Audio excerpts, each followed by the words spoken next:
जीवन एक प्यास है, सभी को कुछ तलाश है। जीवन एक प्यास है।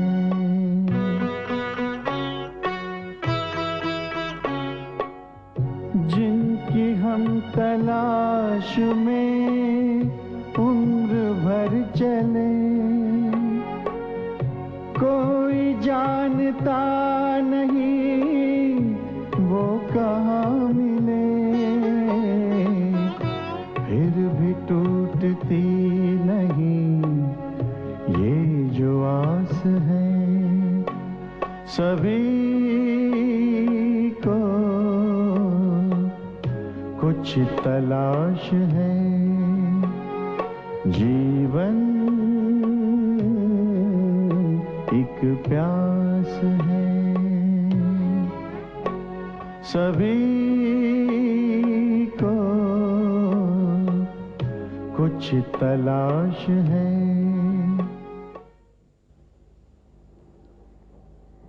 बापू, ये जो तू सवेरे सवेरे रोटी बनाने बैठ जाता है ना, मुझे बिल्कुल अच्छा नहीं लगता। अरे तो हम अकेले तेरे लिए थोड़ी बनाते हैं, अपने लिए भी तो बनाते हैं। तो वही तो मैं कह रहा हूँ, अब यही सवेरे की बनी रोटी तू दोपहरिया में भी खाएगा और रात को भी खाएगा। मुझे भी रात को बापू ये दिन भर की सूखी रोटी अच्छी नहीं लगती। अरे तो पहले काहे नहीं बताया? हम तेरे लिए आज से ताजी बना दिया करेंगे। अरे नहीं नहीं बापू, मैं ये नहीं कह रहा हूँ। मैं ये कह रहा हूँ कि तू कुछ सोचना, कुछ उपाय सोचना कि हम दोनों को बनी बनाई मिला करे, तुझे भी मुझे भी। ऐसी क्या तरकीब हो सके है कि बनी बनाई खाने को मिले? कोई कह ना सके। दुनिया में कोई काम मुश्किल नहीं है बापू, बस आदमी थोड़ा बुद्धि से काम ले। गरम गरम रोटी, खड़े मसूर की दाल, आलू पालक मेथी की तरकारी, ऊपर से पुदीने की चटनी, वो भी बैठे बैठे सी खटिया पर। अरे बाबू लोगन के यहाँ तूने कोई खाना पकाने की मशीन देखी है का? ओहो बापू, तू सोच ना, सोच। अरे बेटा, जो काम जिंदगी भर हमसे नहीं हुआ अब बुढ़ापे में क्या होगा? हम तो बस अपने हाथ और पांव से काम करना जानते हैं। ये सोचने विचारने का काम हमरे बस का नहीं है। पर कोशिश तो कर बापू। तू ही काहे नहीं सोच के हमको बता देता? अब हम बताएंगे तो होगा कि बेटा बाप को अकल देने चला। अच्छा नहीं कहेंगे, तू बोल। बता दो। हाँ बापू, अब मैं ड्यूटी पे लग गया हूँ। हाँ। गाड़ी भी चलाने लगा हूँ। हाँ। झल्ली खाना अच्छा बनाती है। हाँ? क्या बताया? ओह, तो तू अपनी शादी की बात कर रहा है? इतनी देर से तो बोल रहा था बाबू, इतनी देर बाद तू समझे। लेकिन मुखिया मान जाएगा? उसी ने तो भेजा है, बोला साथ ले आ, शादी की बात पक्की करेंगे। ओ तो ये बात है, ऐसे मिलेगा पका पकाया खाना? हाँ कन्हैया, तू तो बड़ा होशियार हो गया रे। बाबू देख, बेटे के साथ मजाक किया तो नरक पे जाएगा।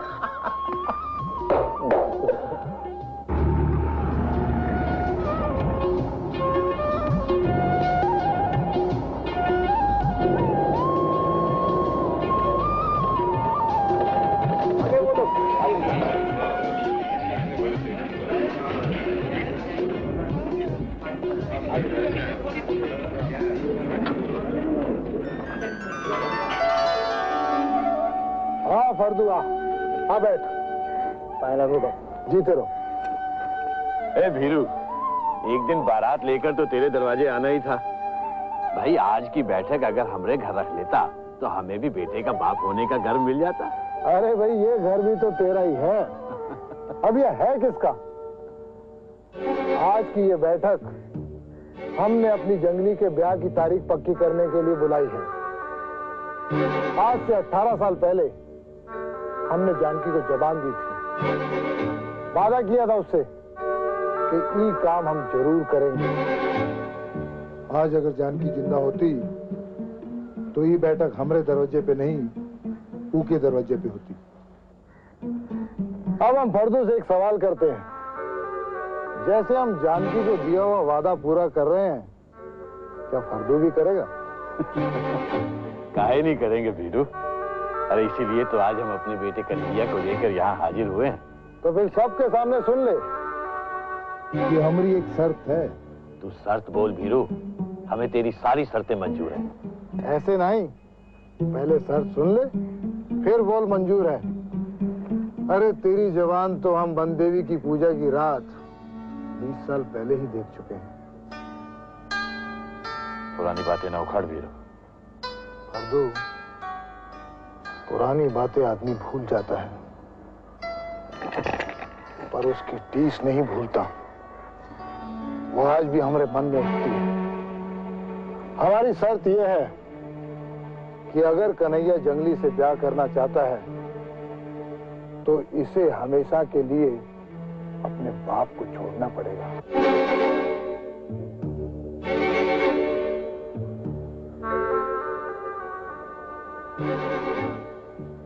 ईका कह रहा है वीरू? वही जो तू सुन रहा है। कन्हैया हमारे घर में घर जवाई बन के रहेगा। मगर ऐसा अन्याय क्यों? यह अन्याय नहीं है कन्हैया, हम तुझसे तेरे बाप की बेईमानी का प्रायश्चित करने के लिए कह रहे हैं। वीरू, काहे पुरानी दुश्मनी जिंदा करता है? हमारी दुश्मनी तो जानकी की अर्थी के साथ ही उठ गई थी रे। हमने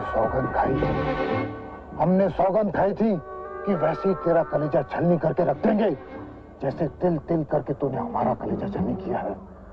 बोल कन्हैया, अपने बाप की बेईमानी के पाप का प्रायश्चित करेगा तू? मेरे सिवा मेरे बापू का कोई नहीं है इस दुनिया में। यही चाहते हैं हम कि यह अकेला तड़प तड़प के मरे, कोई एक लोटा पानी देने वाला ना हो इसके पास, तभी हमारे कलेजे में ठंडक पड़ेगी।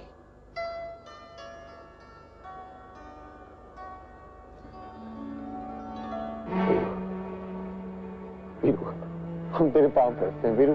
छोड़ दे हमारे पांव फर्दू, हमें तेरे बेटे का जवाब चाहिए। सबके सामने जवान देते हैं हम। अगर कन्हैया हमारी बात स्वीकार कर ले तो हमारी सारी संपत्ति हमारी बेटी जंगली की नहीं, हमारे जवाई कन्हैया की होगी।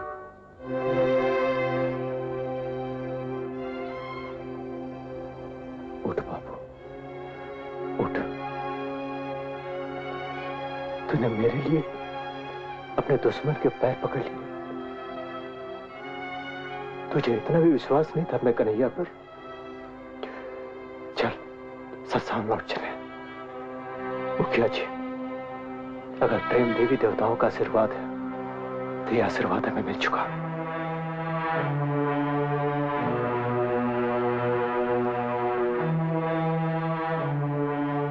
समझ लेंगे कि किसी सांप के बच्चे को दूध पिलाया था हमने। क्या सोच रहे हैं आप? यही ना कि मुखिया ने प्रतिशोध की ज्वाला को कैसे 20-22 साल अपने सीने में पूछने नहीं दिया। नहीं, मैं ये सोच रहा था कि मुखिया कितना चाहता था जानकी को। कितनी विचित्र हो सकती है प्रेम की गति। क्या कहा आपने? यह कि प्रेम की गति कितनी विचित्र हो सकती है। ठीक कहा आपने। सचमुच प्रेम की गति बहुत विचित्र होती है।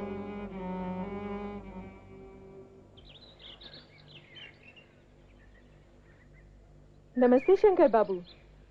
नमस्कार गीता बहन जी, नमस्कार। अरे आप तो बाहर आ गए। हाँ, वो डॉक्टर साहब ने कहा कि थोड़ी बाहर की आबो हवा भी ले लीजिए तो। अच्छा, तब तो आप जल्दी अच्छे हो जाएंगे। आप सबकी मेहरबानी है जी। लेकिन आपकी बहन जी को मैं समझ नहीं पाया। आप ऐसा क्यों सोचते हैं? वो तो आईने की तरह साफ है। वो तो है। अब देखिए ना, कभी कभी तो इतनी ममता दिखाती हैं कि अपने हाथ से मेरे पैर पर चुना हल्दी मलती हैं, और कभी कभी इतनी गैर हो जाती हैं कि 3-3 दिन तक नजर नहीं आती।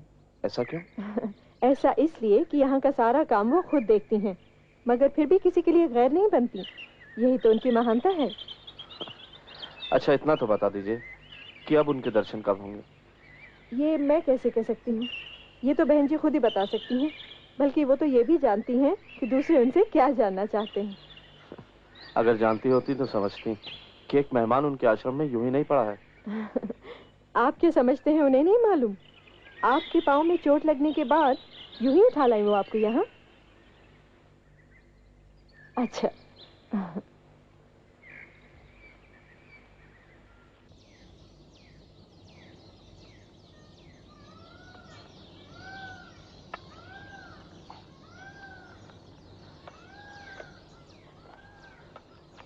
अरे आपने तो चलना शुरू कर दिया। अब दर्द पहले से बहुत कम है। इसका मतलब बहन जी की दवा ने ही काम कर दिया। वैसे उनका अंदाज भी सही निकला। आपकी एक्सरे की रिपोर्ट आ गई है। आपको तो बस मामूली मोह चाहिए। भगवान का शुक्र है। वैसे बहन जी है कहाँ? 4 दिन हो गए उनके दर्शन के। जी वो बाहर गई। कहाँ गई हैं? कब लौटेंगी कुछ मालूम है आपको? जी नहीं, यहाँ किसी को कुछ नहीं मालूम। कुछ नहीं मालूम? मतलब किसी ने उनसे पूछा नहीं कि वो कब लौटेंगी? यहाँ बहन जी से कुछ भी पूछना मना है। अगर कोई बताने की बात होती तो वो खुद ही बता देती। अच्छा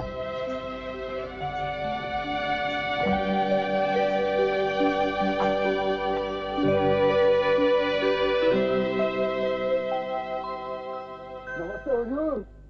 अरे छोटे लाल भाई, आइए आइए आइए। पाए लागन हुजूर। आपका पैर कैसा है? आप बिल्कुल ठीक है। हाँ, झा साहब आपके बारे में पूछ रहे थे।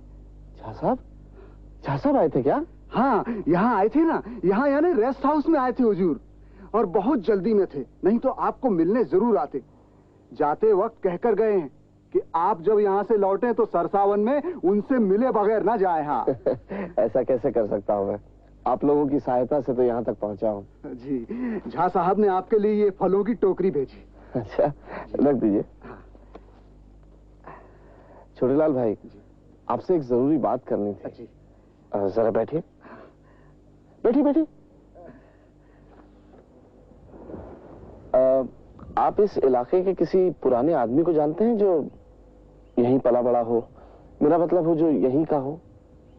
हाँ हुजूर, ऐसे हम 2-3 लोगों को तो जानते हैं। एक तो वही है चेतराम, जो सांप के कांटे का मंत्र जानता है, लेकिन वो तो 80 साल से ज्यादा का हो गया है हुजूर। अब तो ना उसे ठीक से दिखाई देता है और ना ठीक से सुनाई देता है। तो कोई और दूसरा? और दूसरा है बरखू, लेकिन वो तो सठिया गया है हुजूर, बाद में काटने को दौड़ता है। तो किसी ऐसे आदमी को नहीं जानते जो देख सकता हो, सुन सकता हो और काटने को ना दौड़ता हो? ऐसा आदमी? हाँ हुजूर, अपने डॉक्टर बाबू। डॉक्टर बाबू? हाँ हुजूर, रानी मंजिल के डॉक्टर बाबू। वो तो बहुत पुराने हैं हुजूर, रानी माँ के जमाने के हैं। क्या हुआ हुजूर? आप जिस काम से आए थे वो पूरा नहीं हुआ का? नहीं छोटेलाल भाई, पूरा नहीं हुआ। और अब तो मैं थक चुका हूं। अगर 1-8 रोज में काम नहीं बना तो वापस घर लौट जाऊंगा।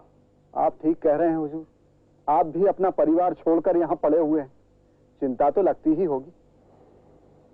अच्छा हुजूर, हम चलते हैं। रेस्ट हाउस में एक गुड़ के व्यापारी आकर ठहरे हैं। गुड़ के व्यापारी? जी। क्या नाम क्या उनका? अब नाम गुस्ताखी माफ हुजूर, नाम तो आप ही का है, शंकर बाबू। ओह हाथ पैरों की सेवा बहुत कम लेते हैं, कानों की सेवा बहुत लेते हैं। बहुत बोलते हैं ना? हाँ हुजूर, बहुत बड़बड़ करते हैं, बहुत बोलते हैं, खुदा ही बोलते हैं, खुदा ही हंस लेते हैं। हमको बोलने का तो छोड़िए, हंसने का भी मौका नहीं देते। ये लीजिए, ये रख लीजिए। ठीक है हुजूर, आप भी परदेश में पड़े हैं, ही रहने दीजिए। अरे आपको थोड़ी दे रहा हूँ, आपके बच्चों के लिए। उन्हें मिठाई ले दीजिएगा। रख लीजिए, नहीं तो मुझे बुरा लगेगा। जी आप कहते हैं तो रख लेते हैं। 8-10 साल के बाद इन पैसों से मिठाई खरीद लेंगे। 8-10 साल की बात क्यों? जी आप ही ने कहा कि बच्चों के लिए दे रहे हैं, तो हमारी तो शादी नहीं हुई है। अब शादी होगी, बच्चे होंगे, तो 7-8 साल तो लगे ही जाएंगे ना हुजूर। अच्छा हुजूर, हम चलते हैं। अच्छा।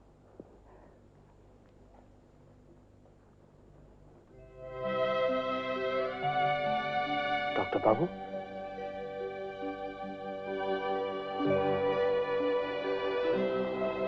डॉक्टर साहब? कौन? मैं शंकर। अरे आप कहिए, खैरियत तो है ना? जी बिल्कुल। आपने तो छड़ी भी छोड़ दी। सब आपकी मेहरबानी है डॉक्टर साहब। कहिए, बैठिए। कहिए, कैसे आना हुआ इस वक्त? बस यूं ही जी किया आपसे बातें करने का, चला है। दरअसल डॉक्टर साहब आपसे एक बात पूछनी थी। जरूर पूछिए। आप यहाँ कितने सालों से हैं? मैं कोई 20 साल से। वैसे मैं पैदा भी यही हुआ था। जब डॉक्टर बना तो प्रैक्टिस शहर में शुरू कर दी, लेकिन जब रानी माँ ने यहाँ अस्पताल बनाया तो मुझे ये कहकर वहां से यहाँ ले आई कि यहाँ के लोगों का हक मुझ पर पहले है, शहर वालों का बाद में, और मैं चला आया। वैसे बात भी सच्ची ही थी। रानी माँ बहुत महान औरत थी। और माफ कीजिए डॉक्टर साहब, मैं यहाँ रानी माँ के बारे में आपसे पूछने नहीं आया। मैं यहाँ एक आदमी की तलाश में आया हूँ जिसका नाम है सुधीर चौधरी।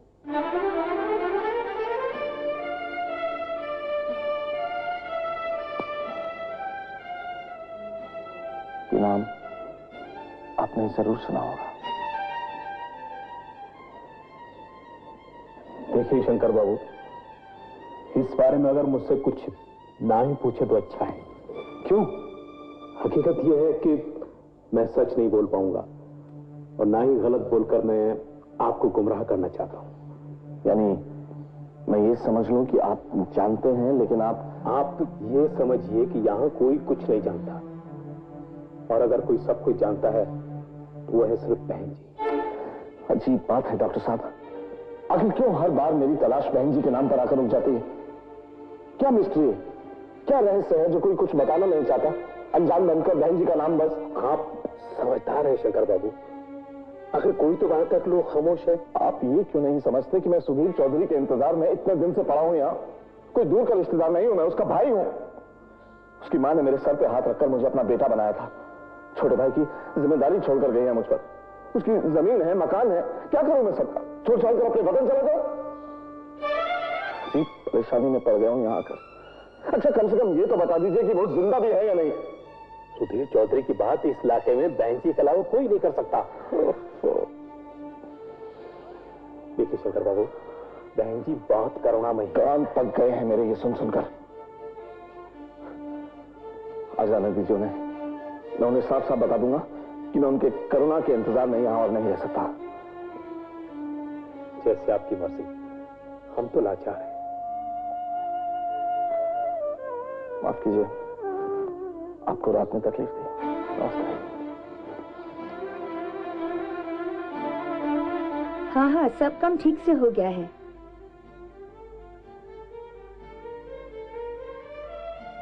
हाँ सुनो, तुम ये सारे कागज वकील साहब के पास पहुंचा दो। पैर कैसा है? जी बिल्कुल ठीक। देखा, मेरी बात सच निकली ना? आपकी पैर की कोई हड्डी वड्डी नहीं टूटी। जी हाँ, डॉक्टर साहब ने बताया। खर्चा कितना हुआ मैं पूछ सकता हूँ? जी नहीं पूछ सकते। इस आश्रम में मुझसे कोई कुछ नहीं पूछ सकता।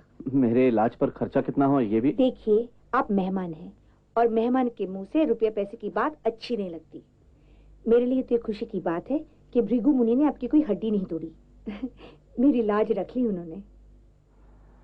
7-8 दिन से आपके दर्शन नहीं हुए, कहाँ गई थी? फिर सवाल? ओह माफ कीजिए, मैं भूल गया था। लखीमपुर गई थी। यहाँ आते वक्त रास्ते में राजा साहब की हवेली देखी थी। जी? उसी हवेली को अस्पताल बनाने की जिम्मेदारी सरकार खुद ले ले, इसीलिए गई थी। अब जाकर फैसला हुआ है। आपका काम भी करके आई हूँ। मेरा काम? हाँ, मुखिया मान गया है और अगले पूर्णिमा के दिन जंगली और कन्हैया की शादी है। आप तो करुणामयी हैं, मुझ पर दया कब करेंगी? दया? मैं समझी नहीं। बहन जी तो साधिका हैं, उन्हें जरूर मालूम होगा कि मैं यहाँ क्यों आया हूँ।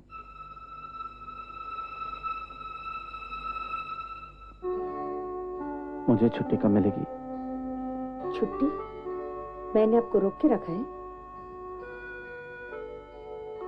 तो मैं जाने की तैयारी करूं? अपने घर तो आपको जाना ही है, आज नहीं तो कल। ठीक है, आप जाने की तैयारी कीजिए, मैं आपको सरसों तक पहुंचाने का बंदोबस्त करती हूँ। हाँ, घर पहुंच के आप जब मुखिया की कहानी लिखें तो उस किताब की एक कॉपी मुझे जरूर भेज दीजिएगा। सुनिए,